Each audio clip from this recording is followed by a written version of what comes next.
Hello అండి, welcome to our channel RK creations. ఈరోజు రోట్లో టమాటా పచ్చడి ఎలా చేయాలో చూద్దాము. దీనికోసం ముందుగా ఒక ప్యాన్లో పచ్చిమిరపకాయలు వేసుకొని కొంచెం ఆయిల్ వేసుకొని ఫ్రై చేసుకోవాలి. పచ్చిమిరపకాయలు కొంచెం ఫ్రై అయిన తర్వాత టమాటా ముక్కలు కూడా వేసుకొని బాగా ఫ్రై చేసుకోవాలి. ఇలా టమాటాలతో కలిపి పచ్చిమిర్చిని ఫ్రై చేయడం వల్ల టమాటాల్లోని పులుపంతా పచ్చిమిర్చికి పట్టి టేస్ట్ చాలా బాగుంటుంది.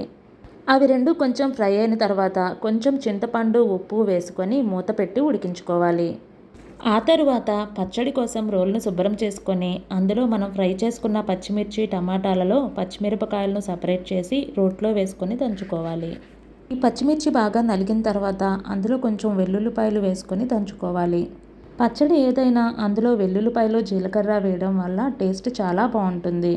వెల్లుల్లిపాయ కూడా నలిగిన తర్వాత ఇప్పుడు ఫ్రై చేసుకున్న టమాటాలు కూడా వేసుకొని నిదానంగా రుబ్బుకోవాలి. ఈ టమాటాలు కూడా బాగా నలిగిన తర్వాత జీలకర్ర వేసుకొని దంచుకోవాలి. చివరిగా కొత్తిమీర వేసుకొని మనం తయారు చేసుకున్న పచ్చడిని ఒక గిన్నెలోకి సపరేట్ చేసుకుంటే చాలు. ఎంతో టేస్టీగా ఉండే టమాటా పచ్చడి రెడీ అయినట్లే.